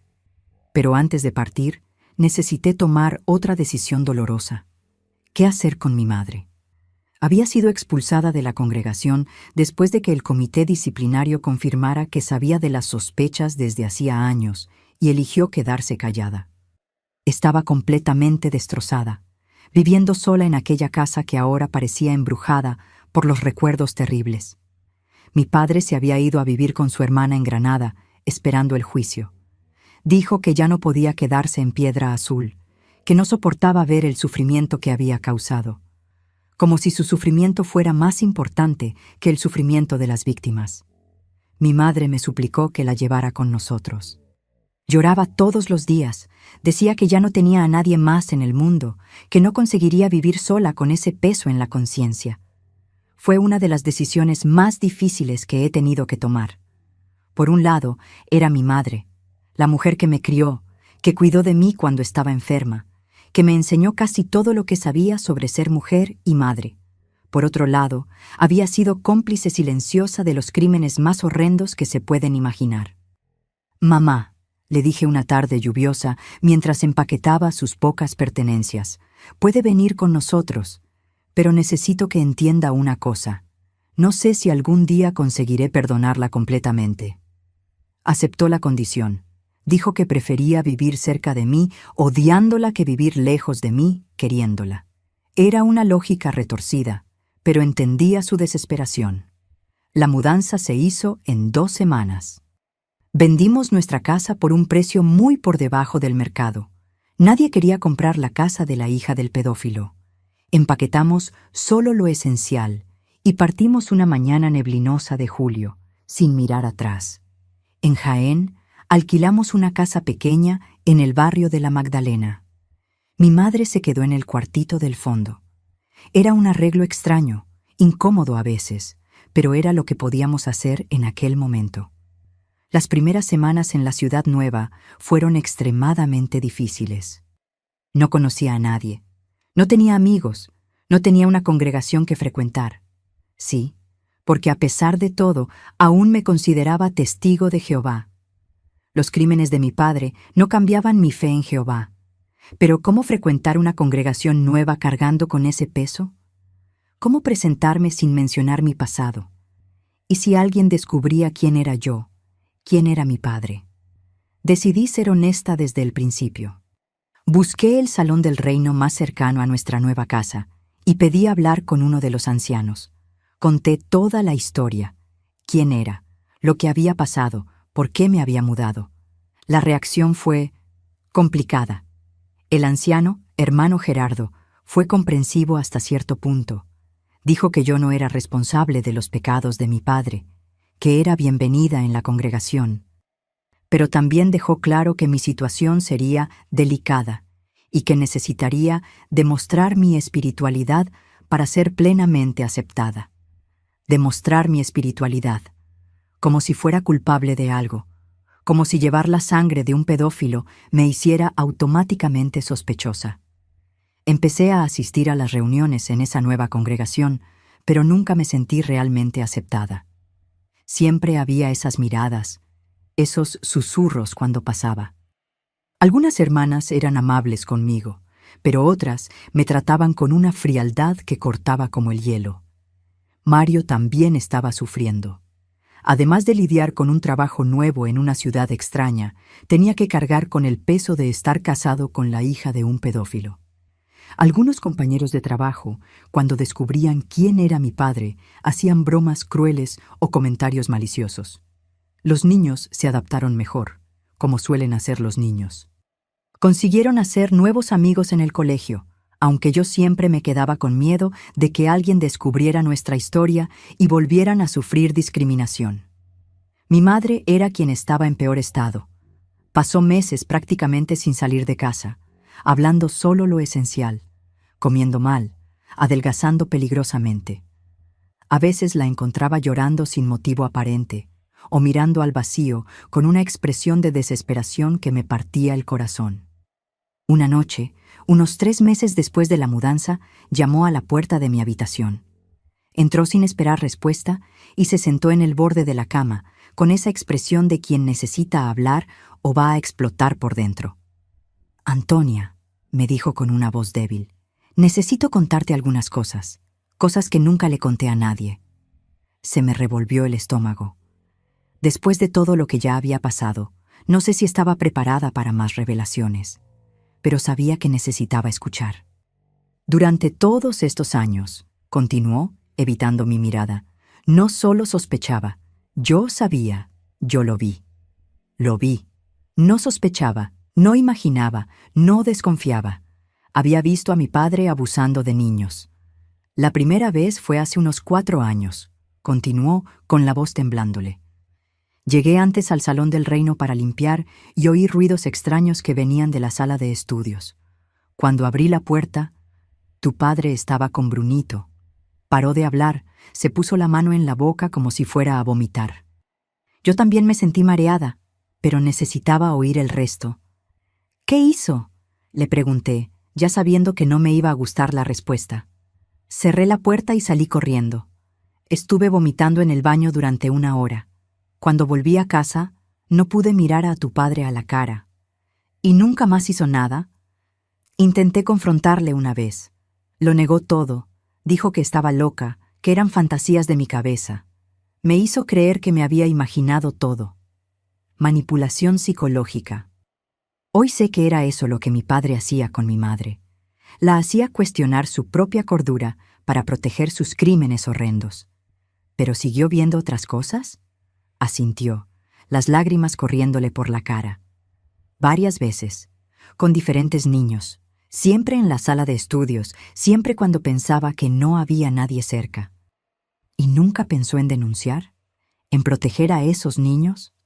Fue entonces cuando me miró a los ojos, y lo que vi allí fue la culpa más profunda que jamás había presenciado en toda mi vida. Tenía miedo, Antonia, miedo de que nadie me creyera, miedo de perderlo todo, miedo de que me odiaras por destruir la familia, miedo de... ¿De qué? Miedo de que descubrieran que yo también era culpable, porque si sabía y no hice nada, yo también era criminal, ¿no? Lo era. Tenía razón. Moral, ética, quizás incluso legalmente, era tan culpable como mi padre. Quizás no de los abusos en sí, pero ciertamente de permitir que continuaran sucediendo. Aquella noche, después de que volviera a su habitación, me quedé horas despierta pensando en lo que había oído. Mi madre no era solo una víctima de las circunstancias. Había tomado decisiones terribles, egoístas, que permitieron que los niños siguieran siendo lastimados. En los meses siguientes, nuestra convivencia se puso aún más tensa. La trataba con cortesía, pero ya no conseguía sentir el amor filial de antes. Había traicionado no solo a los niños víctimas de mi padre, sino también a mí, que confiaba en ella como ejemplo de integridad moral. El año 1990 trajo noticias sobre el caso. Recibimos una llamada desde Piedra Azul informando que mi padre había sido condenado a 8 años de prisión. La sentencia era relativamente leve, considerando la gravedad de los crímenes, pero el abogado explicó que en aquella época las leyes sobre abuso sexual infantil no eran tan rigurosas como deberían ser. 8 años. Parecía muy poco para el sufrimiento que había causado, pero al menos estaba preso, no podía lastimar a más niños. Algunas de las familias de las víctimas también pusieron demandas civiles contra él. Querían indemnizaciones por los daños psicológicos causados a sus hijos. Mi padre no tenía mucho dinero, pero lo poco que tenía se repartió entre las familias. La casa donde nací y crecí se vendió para pagar las indemnizaciones y los costes judiciales. Ver aquella casa siendo vendida fue como ver los últimos vestigios de mi infancia desapareciendo para siempre. Durante este periodo, mi fe pasó por una crisis profunda. ¿Cómo podía seguir creyendo en una organización que permitió que aquellos abusos sucedieran bajo sus propias narices? ¿Cómo podía confiar en ancianos que no se dieron cuenta o fingieron no darse cuenta de las señales obvias? Empecé a cuestionar todo. Las enseñanzas, la estructura jerárquica, la cultura de silencio que protegía a los abusadores. Leí sobre otros casos de abuso dentro de las congregaciones de testigos de Jehová. Descubrí que no era un caso aislado, que había un patrón de encubrimiento y protección de los abusadores. Eso fue devastador. Mi fe no era solo mi religión, era mi identidad, mi comunidad, mi forma de ver el mundo. Cuestionar la organización era cuestionar todo lo que yo era. Mario también estaba pasando por sus propias crisis. Nunca fue tan dedicado a los testigos de Jehová como yo, pero aún así formaba parte de su vida. Ver cómo la organización había fallado en proteger a niños inocentes le dejó desilusionado e irritado. «Antonia», me dijo una noche, «ya no puedo fingir que creo en esto, no después de lo que ha pasado». Entendía lo que sentía, pero abandonar completamente mi fe parecía imposible. Era como pedirme que abandonara una parte esencial de quien era. Fue en esa época cuando empecé a tener ataques de pánico. De la nada sentía el corazón dispararse, falta de aire, sudor frío, la sensación de que me iba a morir. Pasaba principalmente cuando veía niños en la calle, cuando pasaba cerca de una iglesia, cuando alguien mencionaba a mi padre. Busqué ayuda médica, pero en aquella época no había mucho conocimiento sobre trastornos de ansiedad relacionados con traumas. El médico me recetó tranquilizantes y dijo que era nerviosismo que pasaría con el tiempo. Mi madre también estaba cada vez peor. Desarrolló una depresión profunda, dejó completamente de cuidar su aspecto, se quedaba días sin ducharse. A veces la encontraba hablando sola, reviviendo las escenas que había presenciado, culpándose por no haber actuado. Una tarde llegué a casa y la encontré en la cocina con un cuchillo en la mano, mirándose la muñeca. Conseguí quitárselo de las manos antes de que hiciera alguna tontería, pero fue un susto terrible. «Ya no aguanto más, Antonia», lloró en mis brazos. «No aguanto cargar con esta culpa. Todas las noches sueño con esos niños, pidiéndome que les ayude, y yo no hago nada». Fue cuando me di cuenta de que necesitábamos ayuda profesional. Conseguí pedir cita con un psicólogo en Jaén, pero mi madre se negó a ir. Decía que el psicólogo era cosa del mundo, que Jehová curaría su dolor si era lo suficientemente fiel. Pero Jehová no estaba curando nada. Al contrario, parecía que estábamos siendo castigados por los pecados de mi padre, cargando con un peso que no nos correspondía por derecho. Los niños también empezaron a presentar signos de estrés. Rebeca desarrolló miedo a los hombres adultos, especialmente aquellos que se parecían físicamente a mi padre. Samuel empezó a tener pesadillas y volvió a hacerse pis en la cama. Una noche, Rebeca me preguntó por qué ya no podíamos ver al abuelo. ¿Cómo explicar a un niño de 8 años que su abuelo es un monstruo? ¿Cómo decir que hizo cosas terribles a otros niños? Decidí ser honesta, pero de forma apropiada para su edad. Le expliqué que el abuelo había lastimado a algunos niños y que por eso ya no podíamos verle. Se quedó confusa, pero aceptó la explicación. Lo que más me preocupaba era el impacto que todo esto tendría en la formación de mis niños. ¿Cómo crecerían sabiendo que el abuelo era un pedófilo? ¿Cómo afectaría esto a su capacidad de confiar en las personas, de formar relaciones sanas? Estos miedos me consumían durante las noches en vela. Me hacían cuestionar si había tomado las decisiones correctas, si no debería haber protegido más a mis hijos de esa verdad terrible. El primer año en Jaén fue, sin duda, el más difícil de mi vida. Estaba lidiando simultáneamente con el trauma del descubrimiento, la culpa por no haber percibido las señales, la rabia por la traición, el miedo por el futuro de los niños, la crisis de fe y el proceso doloroso de reconstruir una identidad completamente nueva. Había noches en que pensaba que sería más fácil morir que continuar cargando con ese peso. Pero tenía 2 niños que dependían de mí, que necesitaban que fuera fuerte incluso cuando sentía que estaba destrozada por dentro. Antes de continuar, quiero preguntaros, ¿alguno de vosotros ha pasado por una situación donde tuvo que reconstruir completamente su vida después de una tragedia? ¿Cómo encontrasteis fuerza para seguir adelante cuando todo parecía perdido? Contádmelo en los comentarios, porque a veces compartir nuestras experiencias ayuda a otras personas a sentirse menos solas. El año 1991 marcó el inicio de mi verdadero viaje de transformación. No es que lo supiera en aquel momento. Estaba tan perdida en la oscuridad que no conseguía ver ninguna posibilidad de luz al final del túnel. Pero fue cuando empecé, sin darme cuenta, a tomar las primeras decisiones que me llevarían de vuelta a la vida. El cambio empezó de forma inesperada. Una mañana de marzo, mientras llevaba a los niños al colegio, Rebeca me hizo una pregunta que lo cambió todo. «Mamá, ¿por qué estás triste todo el tiempo?» Me paré en medio de la acera y miré a mi hija de 8 años. En sus ojos vi una preocupación que ningún niño debería tener que cargar. Me di cuenta de que mi dolor estaba contaminando a mis hijos, que estaban absorbiendo mi tristeza y mi desesperación. «Mamá no está triste, cariño», mentí, intentando forzar una sonrisa. «Sí que lo está», insistió. «Lloras todas las noches. Te oigo». Aquello me golpeó como un puñetazo en el estómago. Mi hija estaba perdiendo el sueño porque me oía llorar. Estaba cargando con el peso de mi dolor, además de su propio trauma de haber descubierto lo del abuelo. Fue en ese momento cuando tomé una decisión. No importaba cuánto estuviera sufriendo. No podía dejar que ese sufrimiento destruyera la infancia de mis hijos. Ya habían perdido demasiado. No podían perder también la versión sana de su madre.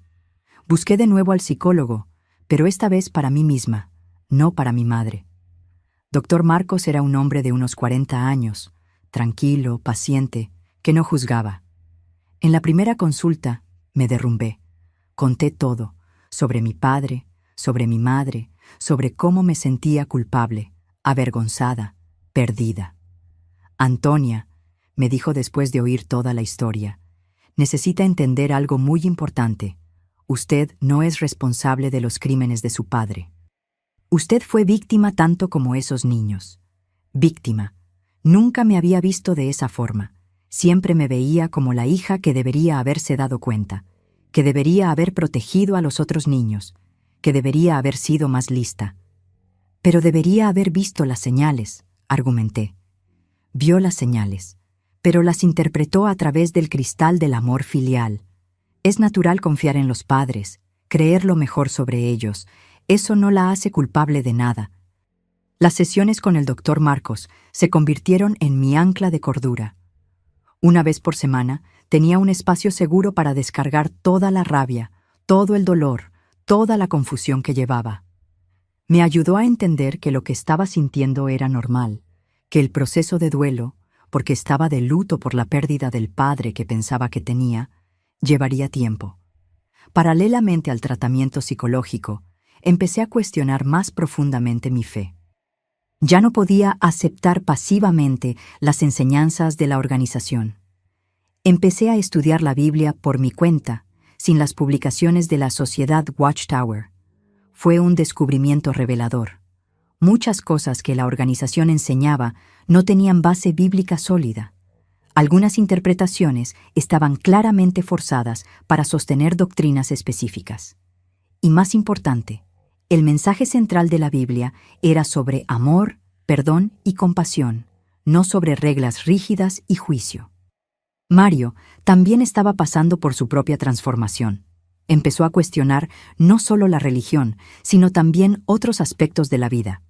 Decidió volver a estudiar, hacer un curso técnico de contabilidad para tener mejores oportunidades profesionales. Juntos, empezamos a reconstruir nuestra identidad como pareja y como familia. Empezamos a hacer cosas que nunca habíamos hecho como testigos de Jehová. Celebramos el cumpleaños de los niños, cosa prohibida en la religión. Vimos películas que antes se consideraban inapropiadas. Hicimos amistades fuera del ámbito religioso. Fue liberador, pero también aterrador. Era como aprender a caminar de nuevo después de pasar toda la vida usando muletas. Los niños se adaptaron bien a los cambios. De hecho, parecían más felices sin la rigidez de las reglas religiosas. Rebeca empezó a tomar clases de ballet, cosa que nunca podría haber hecho como testigo de Jehová porque el baile se consideraba inapropiado. Samuel se apuntó al equipo de fútbol del colegio. Mi madre, por el contrario, no estaba consiguiendo adaptarse a los cambios. Seguía atrapada en la culpa y la depresión, negándose a buscar ayuda profesional. Nuestra convivencia se puso aún más difícil cuando me di cuenta de que estaba intentando sabotear nuestro proceso de curación. «Estáis abandonando a Jehová», decía siempre que nos veía haciendo algo que no estaba aprobado por la organización. «Vais a ser destruidos en el Armagedón». Armagedón, el fin del mundo según los testigos de Jehová. Durante toda mi vida, había tenido miedo de ser destruida en el Armagedón si no era una testigo de Jehová fiel. Pero ahora, después de ver cómo la organización había fallado en proteger a niños inocentes, empecé a cuestionar si realmente quería formar parte de un sistema que consideraba esos fallos aceptables. En 1992, tomé una de las decisiones más difíciles de mi vida. Escribí una carta formal desasociándome de los testigos de Jehová. No fue una decisión tomada por rabia o impulso. Fue el resultado de meses de reflexión, estudio y oración. En la carta, expliqué que ya no conseguía formar parte de una organización que había fallado en proteger a los niños de nuestra congregación, que ya no podía aceptar la cultura de silencio que protegía a los abusadores, que necesitaba encontrar mi propia relación con Dios, sin intermediarios humanos falibles. La respuesta llegó rápida. Fui oficialmente expulsada.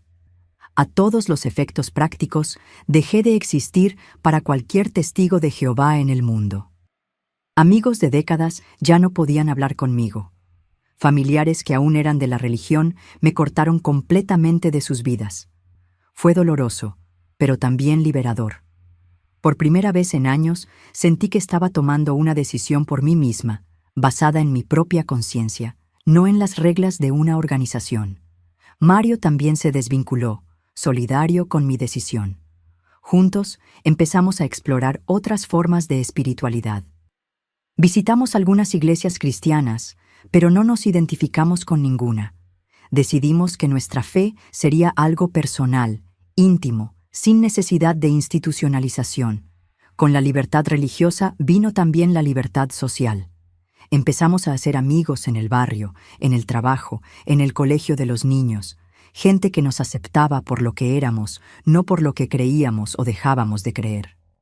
Una de esas amistades fue especialmente importante para mi curación. Doña Rosa, una vecina de unos 60 años que había perdido al marido hacía algunos años. Tenía una sabiduría de vida impresionante y una capacidad única de escuchar sin juzgar.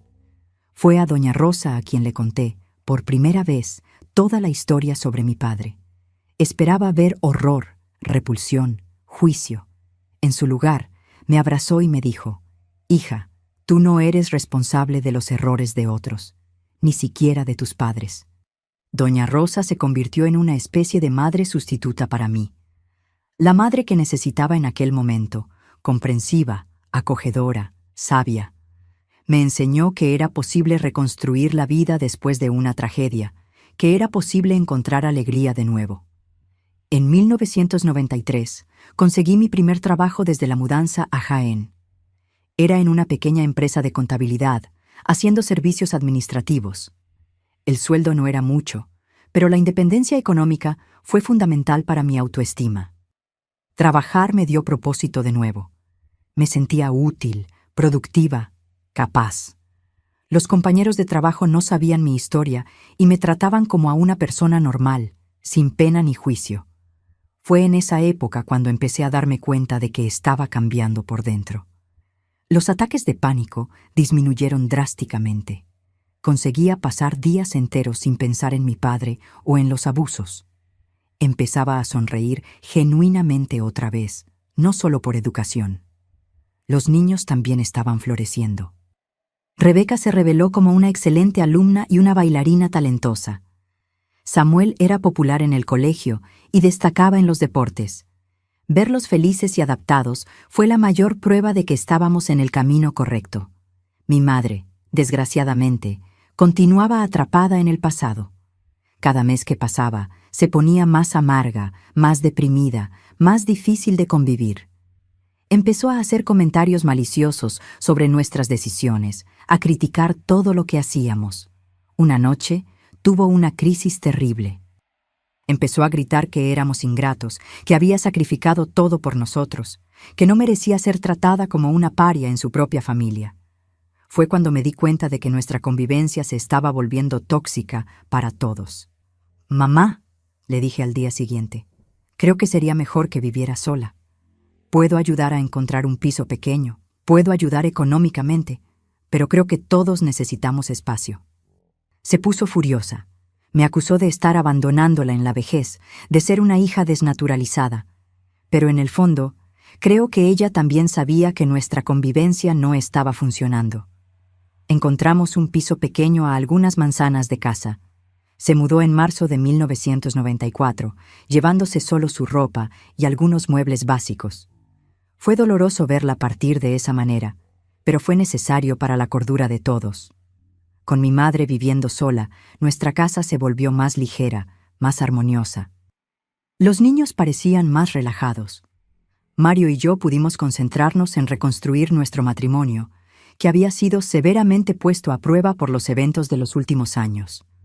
Empezamos a hacer terapia de pareja con el Dr. Marcos. Fue una experiencia reveladora darse cuenta de cómo el trauma había afectado nuestra relación. Mario confesó que a veces tenía miedo de tocarme, preocupado de que yo asociara cualquier contacto físico con los abusos de mi padre.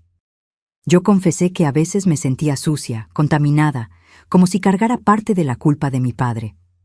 Trabajar estas cuestiones fue doloroso, pero necesario. Lentamente, conseguimos reconstruir la intimidad, la confianza, el amor que teníamos el uno por el otro. En 1995, tomé una decisión que simbolizó, para mí, el renacimiento completo. Decidí volver a estudiar. Siempre había tenido ganas de hacer universidad, pero como testigo de Jehová, la educación superior estaba desalentada. Ahora, libre de esas limitaciones, me inscribí en la carrera de magisterio en una universidad privada de Jaén. Volver a los estudios a los 38 años fue desafiante, pero extremadamente gratificante. Estaba rodeada de jóvenes llenos de sueños y energía, que me inspiraban a creer de nuevo en el futuro. Mis profesores eran comprensivos con mis limitaciones de tiempo, trabajaba durante el día y estudiaba por la noche, y mis compañeros me respetaban por la experiencia de vida que aportaba. La carrera de magisterio fue una elección consciente. Quería trabajar con niños, protegerlos, educarlos. Era una forma de transformar mi dolor en propósito, mi trauma en misión de vida. Durante los 4 años de universidad, continué haciendo terapia, trabajando, cuidando de la familia. Fueron años intensos, pero productivos. Sentía que estaba construyendo una nueva identidad, ya no como hija del pedófilo, ya no como ex testigo de Jehová, sino como Antonia, mujer, madre, estudiante, profesional. Mi fe también se fue reconstruyendo de una forma más madura y personal. No abandoné la creencia en Dios, pero desarrollé una relación mucho más íntima y menos institucionalizada con lo divino. Aprendí a rezar sin fórmulas preparadas, a buscar orientación espiritual en mi propia conciencia. En 1999 me licencié en Magisterio. Fue uno de los días más felices de mi vida. Mario y los niños estaban allí, orgullosos, aplaudiendo cuando recibí el título. Era el símbolo concreto de que había conseguido reconstruir mi vida completamente. Poco después de la graduación, conseguí un trabajo como maestra en un colegio municipal. Trabajar con niños fue revelador. Veía en ellos la inocencia que había sido robada a las víctimas de mi padre. Cada niño al que ayudaba a aprender y crecer era una forma de honrar la memoria de aquellos que fueron lastimados. También desarrollé una mirada especial para detectar señales de abuso. Sabía exactamente qué buscar, cómo interpretar cambios de comportamiento, cómo crear un ambiente seguro donde los niños se sintieran cómodos para hablar si algo estaba mal. En 10 años, desde el descubrimiento de los crímenes de mi padre hasta mi graduación, me había transformado completamente. Salí de ser una mujer destrozada, perdida, sin identidad propia, para convertirme en una profesional cualificada, una madre presente, una esposa dedicada, una persona que había encontrado paz con su pasado. No es que el dolor hubiera desaparecido completamente. Aún había momentos difíciles, recuerdos que dolían, cicatrices que a veces ardían. Pero aprendí a convivir con esas marcas, a no dejar que definieran quién era.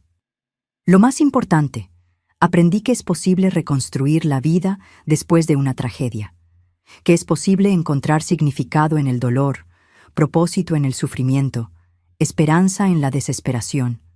No fue fácil, no fue rápido, pero fue posible. El año 2000 trajo cambios significativos que consolidaron mi nueva identidad y mi vida reconstruida.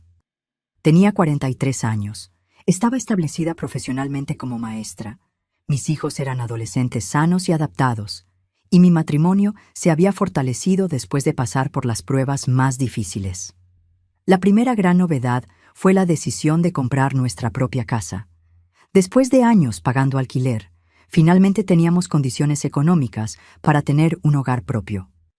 Elegimos una casa sencilla en el barrio Jardín Panorama, con 3 habitaciones, un salón amplio y un patio donde podría plantar flores, algo que siempre me había dado paz.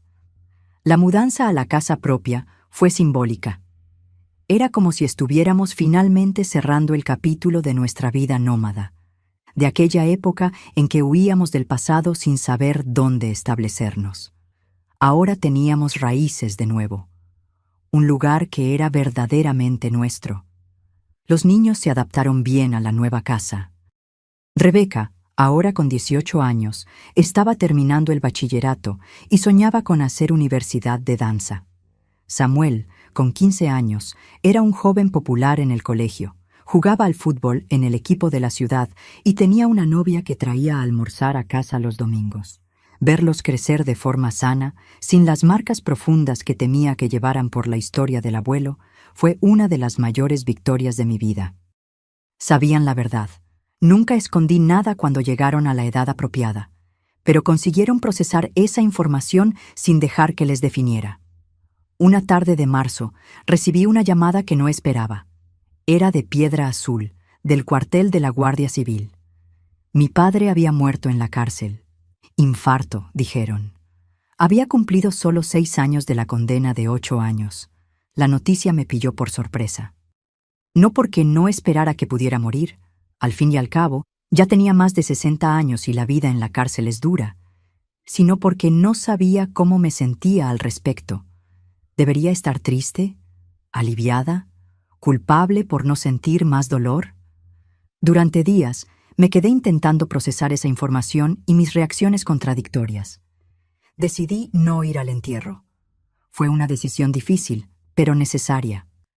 Había hecho las paces con mi pasado, pero eso no significaba que necesitara fingir un luto que no sentía genuinamente. Mi padre había muerto para mí mucho antes de morir físicamente. Mario me apoyó completamente en esa decisión. No le debes nada, dijo. Ya has pasado por suficiente sufrimiento por su culpa. Los niños se quedaron un poco confusos con mi reacción aparentemente fría a la muerte del abuelo. Les expliqué que a veces, cuando alguien nos lastima muy profundamente, nuestra capacidad de lamentar su muerte se ve comprometida. Que no era falta de corazón, sino protección emocional. Con la muerte de mi padre, sentí como si un peso que ni sabía que aún llevaba hubiera sido retirado de mis hombros. Ya no necesitaba preocuparme por la posibilidad de encontrármelo en la calle cuando volviera a Piedra Azul. Ya no necesitaba explicar a la gente por qué no visitaba a mi padre. Mi madre, por el contrario, se quedó devastada con la noticia. A pesar de todo lo que él había hecho, aún sentía algún tipo de amor enfermizo por él. Lloró durante semanas. Se puso aún más deprimida. Empezó a hablar sobre reunirse con él en la resurrección prometida por los testigos de Jehová. Nuestra relación siguió siendo complicada. La visitaba regularmente, me aseguraba de que tuviera lo que necesitaba, pero nuestra convivencia era formal, distante. La confianza que había sido rota nunca se restauró completamente. En 2001 pasó algo que cambió radicalmente mi perspectiva sobre mi experiencia traumática. Una de las madres de los niños que estudiaban en el colegio donde trabajaba me buscó, preocupada por cambios en el comportamiento de su hijo. El niño, de 9 años, había empezado a presentar señales que reconocí inmediatamente: pesadillas, regresión en el comportamiento, miedo de quedarse solo con ciertos adultos, conocimiento sexual inapropiado para su edad. Basándome en mi experiencia personal y en la formación que había recibido sobre identificación de abuso infantil, conseguí ganar la confianza del niño y descubrir que estaba siendo abusado por un vecino de la familia. Fue la primera vez que conseguí usar mi experiencia dolorosa para proteger a un niño. Se hizo la denuncia, el abusador fue detenido y el niño recibió el apoyo psicológico necesario. Ver que mi dolor podía transformarse en protección para otros niños fue profundamente significativo. A partir de ese momento, me especialicé aún más en la identificación y prevención del abuso infantil. Hice cursos, participé en seminarios, me convertí en una referencia en el colegio y en la comunidad para cuestiones relacionadas con la protección de niños. En 2003, la Consejería de Educación me invitó a coordinar un programa municipal de prevención del abuso infantil. Era un trabajo que exigía mucho emocionalmente, lidiar constantemente con casos de niños abusados, pero que me daba un sentido de propósito que nunca había sentido antes. El programa implicaba entrenar a otros profesores para identificar señales de abuso, crear ambientes seguros en los colegios para que los niños se sintieran cómodos reportando situaciones problemáticas, y trabajar en colaboración con psicólogos y asistentes sociales para garantizar que las víctimas recibieran el apoyo necesario. En los primeros 2 años del programa, conseguimos identificar y proteger a 16 niños que estaban siendo abusados. 16 vidas que se salvaron porque yo sabía exactamente qué buscar, porque mi experiencia traumática me había dado una perspectiva única sobre las señales de abuso. Cada niño que conseguíamos proteger era una victoria contra mi padre, contra todos los abusadores, contra el sistema que había fallado en proteger a los niños de mi congregación. Era mi forma de honrar la memoria de aquellos niños que no pude proteger cuando era joven e ingenua. En 2004, recibí un reconocimiento del ayuntamiento por el trabajo desarrollado en el programa de protección infantil. Fue un momento emocionante, no solo por el honor del reconocimiento, sino porque representaba cuánto había conseguido transformar mi mayor tragedia personal en mi mayor contribución social. Mario estaba orgulloso de mi trabajo, de los logros profesionales, de la mujer fuerte en que me había convertido. Nuestro matrimonio, que había sido severamente puesto a prueba por los traumas del pasado, emergió más fuerte y más sólido. Te has convertido en la mujer que siempre supe que podrías ser, me dijo la noche de la premiación. No a pesar de lo que pasó, sino por lo que pasó. Has transformado veneno en medicina. Los niños también tenían motivos para estar orgullosos. Rebeca se había licenciado en danza y conseguido una beca para estudiar en Madrid. Samuel estaba terminando el bachillerato con notas excelentes y soñaba con hacer ingeniería.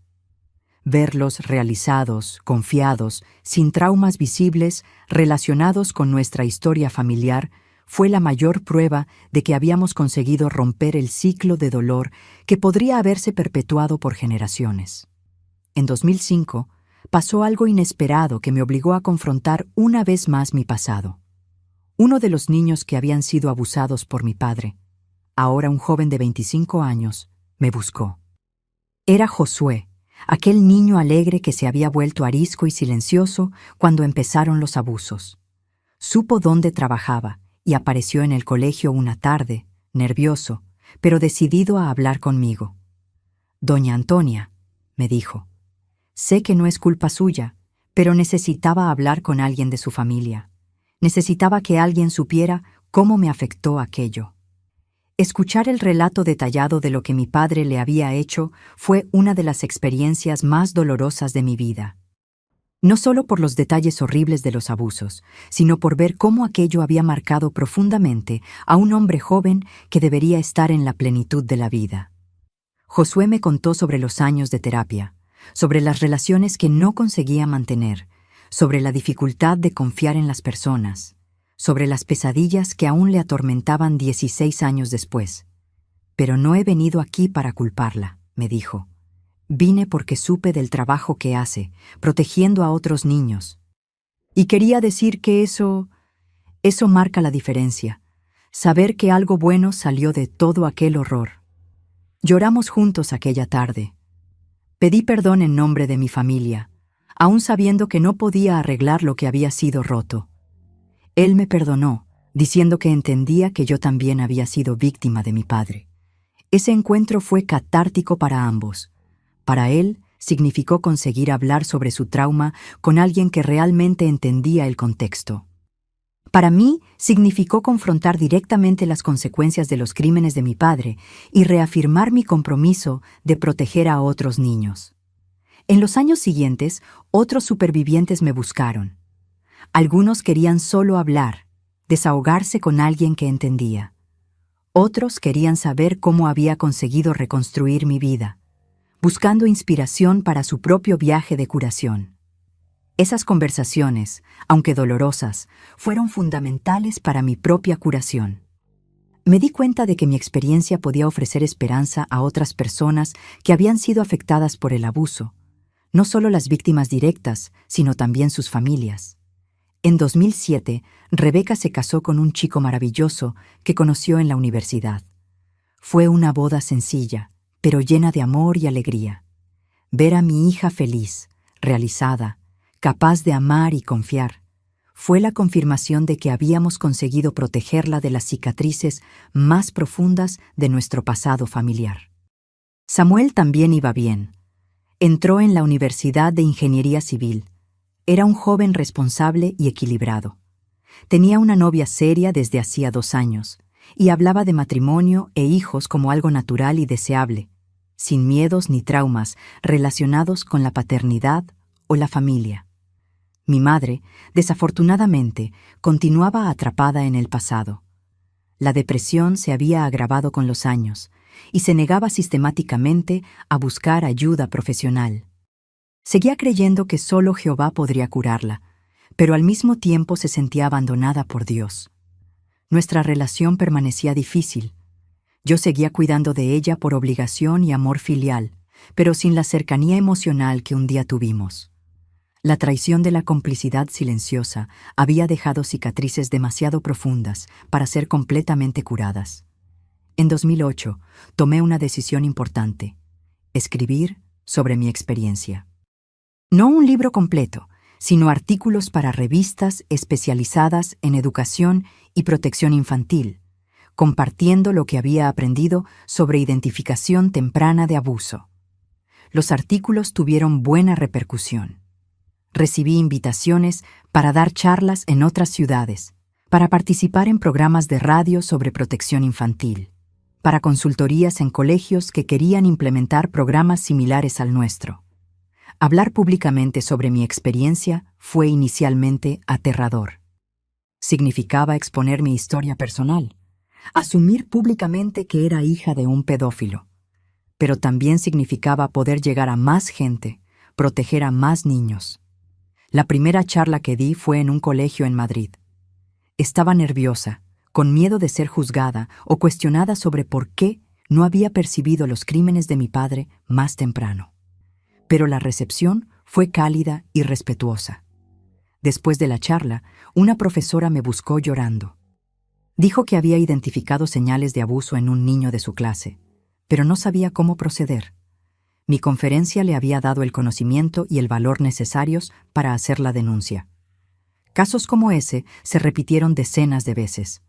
Cada niño que conseguíamos proteger a través de esas charlas y entrenamientos representaba una victoria del bien sobre el mal, de la luz sobre la oscuridad. En 2010, 15 años después de comenzar mi viaje de reconstrucción, sentí que había encontrado finalmente paz completa con mi pasado. No olvido. Los recuerdos dolorosos aún estaban ahí, pero sí aceptación y propósito. Había transformado mi mayor tragedia personal en mi mayor contribución social. Había criado hijos sanos y equilibrados a pesar de todo lo que pasamos. Había reconstruido mi matrimonio sobre bases más sólidas. Había encontrado una forma personal y auténtica de espiritualidad. Más importante, había aprendido a vivir con alegría de nuevo. Podía reír genuinamente, soñar con el futuro, hacer planes, disfrutar de los momentos simples de la vida. El dolor del pasado no había desaparecido, pero ya no me controlaba. Mario y yo empezamos a viajar en las vacaciones escolares, algo que nunca habíamos hecho antes. Visitamos varias ciudades de España, conocimos lugares bonitos, creamos recuerdos felices. Era nuestra forma de celebrar la vida que conseguimos reconstruir. Los niños ya eran adultos independientes, pero manteníamos una relación cercana y cariñosa. Me veían no como la hija del pedófilo, sino como la madre que había sido lo suficientemente fuerte para protegerlos y crear un hogar seguro, a pesar de todas las adversidades. En 2012 me convertí en abuela. Rebeca tuvo una niña preciosa a la que llamaron Sofía. Tener a mi nieta en brazos por primera vez fue una experiencia trascendental. Era la continuación de la vida, la prueba de que el amor puede prevalecer sobre el mal, de que es posible crear belleza a partir de las cenizas. Cuidar de Sofía me trajo una alegría que no sentía desde hacía décadas. Era como si aquella niña inocente representara la redención de nuestra familia, una nueva generación que crecería libre de las sombras del pasado. Tomé cuidados especiales para garantizar que Sofía creciera en un ambiente totalmente seguro. Nunca la dejaba sola con hombres que no fueran su padre o mi marido. Observaba atentamente cualquier cambio de comportamiento. Le enseñaba, de forma apropiada para su edad, sobre protección corporal y la importancia de hablar siempre que algo la molestara. Puede parecer paranoia, pero era precaución basada en experiencia. Sabía demasiado sobre cómo operan los abusadores, cómo eligen a sus víctimas, cómo ganan la confianza de las familias. No correría riesgos con mi nieta. En 2015, ya con 58 años, empecé a pensar en la jubilación. Había dedicado 15 años de mi vida al programa de protección infantil. Había entrenado a decenas de profesores. Había ayudado a proteger a cientos de niños. Sentía que había cumplido mi misión. Era hora de pensar en disfrutar los años dorados de la vida, aprovechar más tiempo con la familia, quizás escribir un libro completo sobre mi experiencia. El programa de protección infantil que había creado estaba bien estructurado, con un equipo competente que podría dar continuidad al trabajo. Mi sustituta era una psicóloga joven y dedicada que había trabajado conmigo durante 5 años y conocía todos los procedimientos. La jubilación llegó en 2017. Fueron 35 años dedicados a la educación, siendo los últimos 15 enfocados específicamente en la protección de niños vulnerables. Fue una carrera que me dio mucha más satisfacción personal de la que jamás imaginé que sería posible. En la fiesta de jubilación, compañeros de trabajo, padres de alumnos y autoridades municipales rindieron homenaje a mi trabajo. Pero el discurso que más me emocionó fue el de una joven que había sido uno de los primeros niños que conseguí proteger, aún al inicio del programa. «Doña Antonia», me dijo, «usted me salvó la vida». Y no solo me protegió del abuso, sino que me mostró que es posible transformar dolor en propósito, trauma en misión. Hoy soy trabajadora social y trabajo con niños en riesgo porque usted me inspiró. Era la confirmación de que mi dolor no había sido en vano, de que era posible crear ondas positivas que se extienden por generaciones, tocando vidas que ni sabemos que estamos tocando. Hoy, a los 68 años, cuando miro hacia atrás y analizo todo este viaje, puedo decir con certeza absoluta que soy una mujer completamente diferente de aquella joven de 32 años que descubrió la verdad terrible sobre su padre en aquel junio de 1989. Fueron casi 40 años de una transformación profunda que me llevó desde los abismos más oscuros del dolor y la vergüenza hasta un lugar de paz, propósito e incluso gratitud. Sí, gratitud. Sé que puede sonar extraño, pero estoy agradecida por el viaje que recorrí, por todo lo que aprendí, por quién me convertí. No estoy agradecida por los crímenes de mi padre. Esos fueron horribles e injustificables. No estoy agradecida por el sufrimiento de los niños víctimas. No merecían pasar por aquello. Pero estoy agradecida por la oportunidad de transformar esa experiencia traumática en algo que pudiera proteger a otros niños. Si pudiera volver atrás en el tiempo, ¿qué haría diferente? Esa es una pregunta que me hago frecuentemente, especialmente durante las noches de insomnio cuando los recuerdos vuelven con fuerza total. Me gustaría poder decir que habría percibido las señales más temprano, que habría protegido a esos niños antes de que fueran lastimados. Pero la verdad es que era una persona diferente en aquella época, más ingenua, más confiada en las instituciones, más dispuesta a creer lo mejor de las personas, especialmente de la familia. Quizás, si hubiera sabido entonces lo que sé hoy sobre abuso infantil, habría cuestionado más, investigado más, desconfiado más. Pero no puedo culparme por no tener conocimientos que solo adquirí después, a través del dolor y la experiencia. Lo que definitivamente haría diferente sería con respecto a mi madre. Hoy entiendo que ella también era víctima de la manipulación psicológica de mi padre, de la cultura de silencio de la época, del miedo y la vergüenza. Fui muy dura con ella durante años, cuando quizás debería haber ofrecido más comprensión y apoyo. Murió en 2018, a los 84 años, aún cargando la culpa y la vergüenza de aquellos años terribles. Nunca consiguió perdonarse por no haber denunciado a mi padre cuando sospechó por primera vez. Murió triste, amargada, atrapada en el pasado. Me habría gustado ser más paciente con ella, haber ayudado más en su curación emocional. Pero en aquella época yo estaba lidiando con mis propios traumas y no tenía recursos emocionales para cuidar adecuadamente de su dolor también. Perdoné a mi madre, pero solo conseguí hacerlo plenamente después de que murió. Es una de mis mayores tristezas, no haber conseguido demostrar ese perdón mientras aún estaba viva para recibirlo. Con respecto a mi padre, el perdón fue un proceso mucho más complejo y demorado. Durante años sentí una rabia intensa contra él.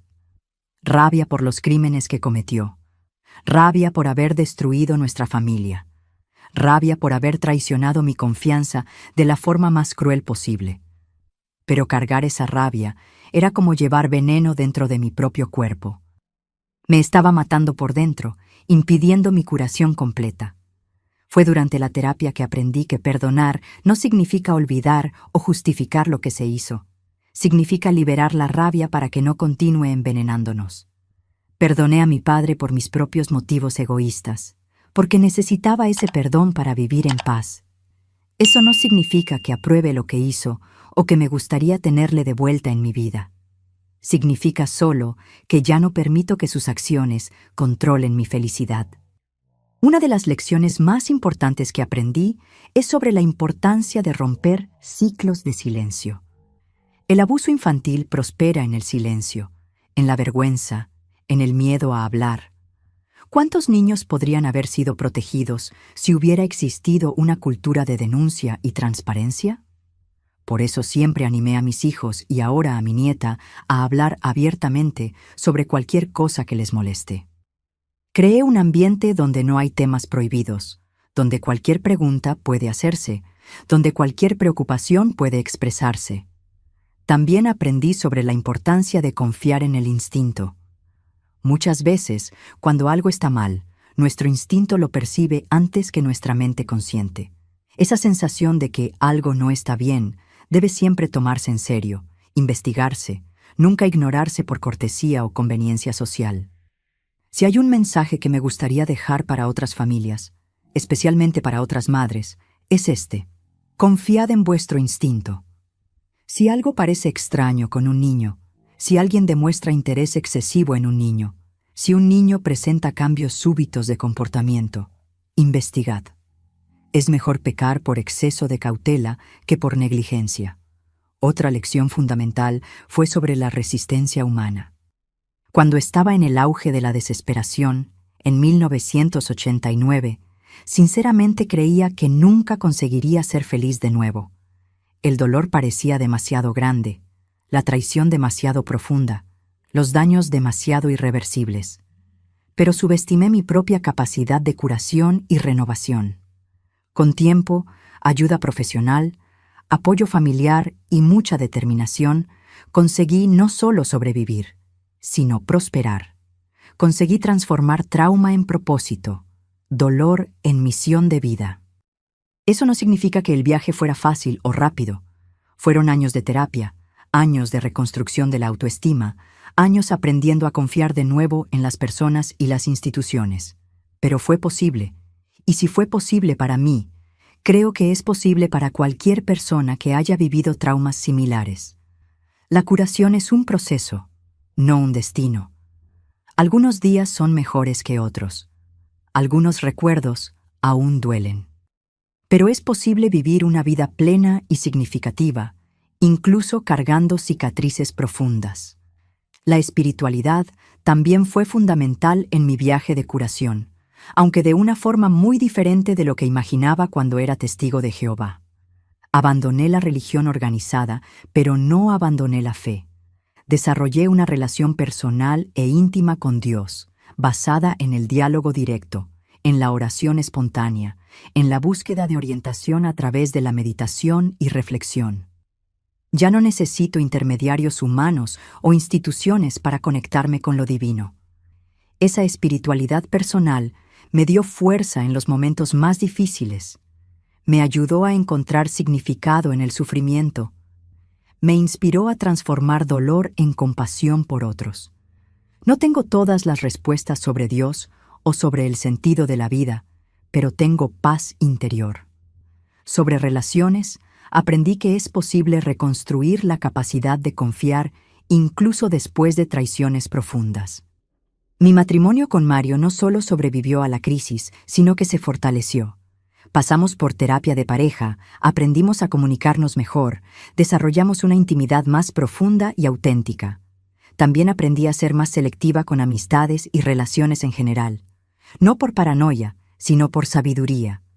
No todas las personas merecen nuestra confianza completa. Algunas relaciones deben permanecer superficiales por nuestra propia protección emocional. Pero eso no significa vivir con miedo o sospecha constante.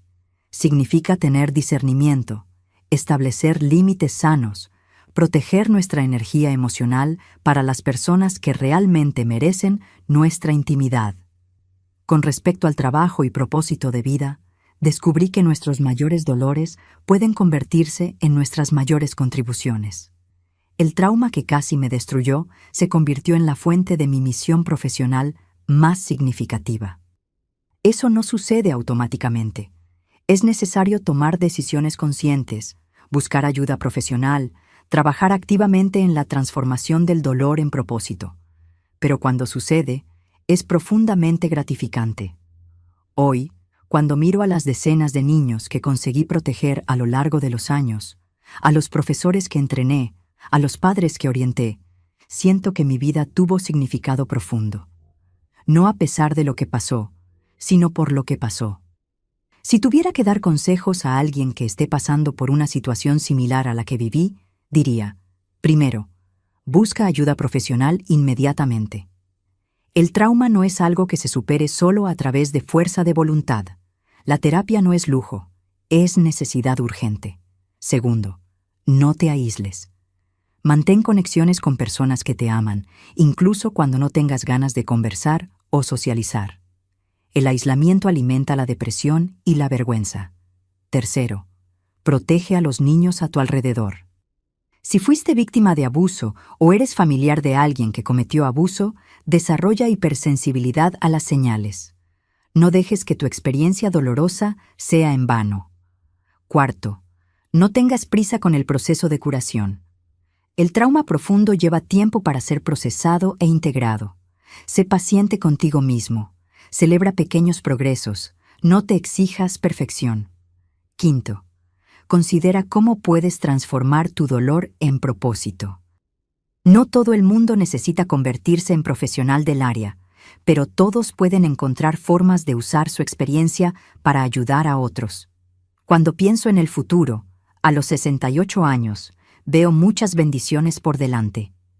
Tengo una nieta maravillosa que está creciendo sana y protegida. Tengo hijos realizados que se convirtieron en adultos íntegros y compasivos. Tengo un matrimonio sólido basado en amor verdadero y respeto mutuo. Tengo también la satisfacción de saber que dediqué mi vida profesional a algo realmente importante, que usé mi experiencia dolorosa para proteger a niños inocentes, que transformé veneno en medicina.